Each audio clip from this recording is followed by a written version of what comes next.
This is the ancient cousin of our modern wheat.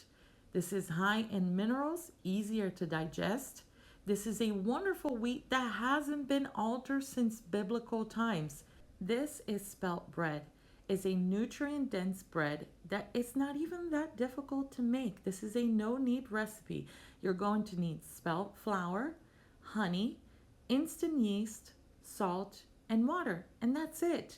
And I bought my spelt flour at my local Winco, but you can find in co-ops or you can find it online, but it is not difficult to find anymore, which is great because ancient grains are becoming more popular by the day, which is amazing. As you see here on the screen, we want to bloom our yeast in our nice warm and cozy water with honey while they wake up in a little bit, which it takes about 10 minutes. We are going to mix our flour and our salt. Now it's ready to mix all together. And guess what? I'm using my bare hands. When it comes to baking, at least for me, I really like to feel my bread, especially when you work with, I would call spelt flour. It's a bit of a diva. It's not the type of flour that you use every day, bread flour or white flour. You have to be patient. The first time you're going to feel this flour, you're going to think this is a little too sticky. It's fine. Do not add more flour. It's okay. That's the structure. That is spelt. Do not add more flour, okay? It's normal to be sticky. And I'm going to show you what we're going to do next, which is going to change our dough. You're going to stretch and fold.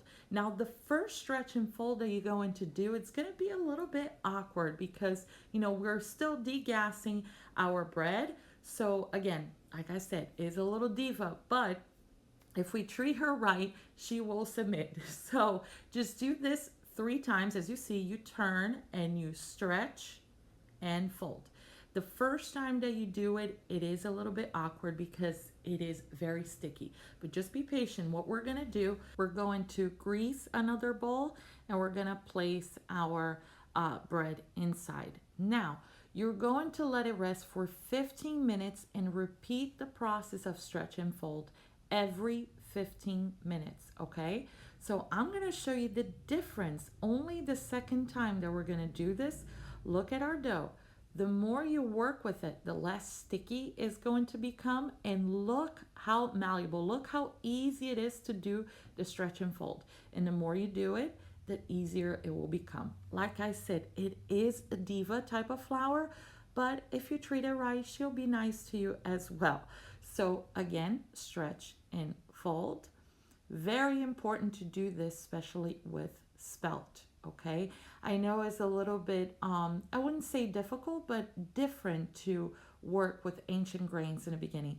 But once you get used to it and you see that, your family will feel better. This is a lot more satiating as well because it's such a nutrient dense type of bread. It's quite filling. So we're going to do the same process again every 15 minutes. And this is our 3rd time. Let me show you how it looks like. Look at this beautiful dough already. This is why I told you do not add more flour, okay? It is completely natural. You didn't do anything wrong. Spelt flour, spelt bread is going to be sticky, okay? But look at that. It's just absolutely beautiful. And remember, you have to do this 4 times in total every 15 minutes, okay? Now, I didn't film the very last stretch and fold because I didn't want to bore you guys and make this video too long, but I just want to show you right now. This is the 3rd time and look how beautiful it looks like already. So, if you are patient, you can work with spelt bread and it's extremely worth it. And finally, after the 4th and final stretch and fold, go ahead and grease your loaf pan or use a parchment paper. And forgive me, I apologize to all the professional bakers out there. You're probably punching the air seeing me forming my bread into a loaf, but you know what? I'm not a professional baker, so I'm sorry. I bake for my family. Now we're going to place this bread inside of a plastic bag and let it sit there for 2 hours somewhere warm, okay? And after 2 hours, this is what our bread, this is what it looks like. It's pretty. I think it's okay.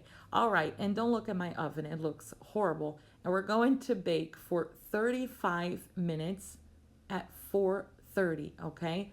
Look at that gorgeous color. Now we need to listen to it. It needs to be hollow. That's great. That's how you want it to sound. And I know it's beautiful right now, but don't cut it until at least 1 hour later, which shame on me. I didn't do it. I waited about 30 minutes. That's why you see a little crumbly on the side. Wait for an hour. The thing is, I was cooking dinner and the family loves to have this bread with dinner. So as you see, it's crumbling a little bit on the side, but that's okay. But look at this gorgeous bread. Now, here's the good news for all of us who are trying to get healthier every day. The thing with spelt bread, because the gluten is more water soluble, the structure of its gluten is sensitive, it will be very difficult to have spelt bread in mass production. Not to mention, you also need a special machine to remove the hull of spelt, which is nothing like the hull from modern wheat. So again, for over 7,000 years, spelt has never been hybridized, which makes us safe, especially when it comes to agribusiness and altering our wheat. So that is the bread for you. Now, if you are celiac, I don't recommend, but if you are wheat sensitive, then that might be the bread for you. So give it a try.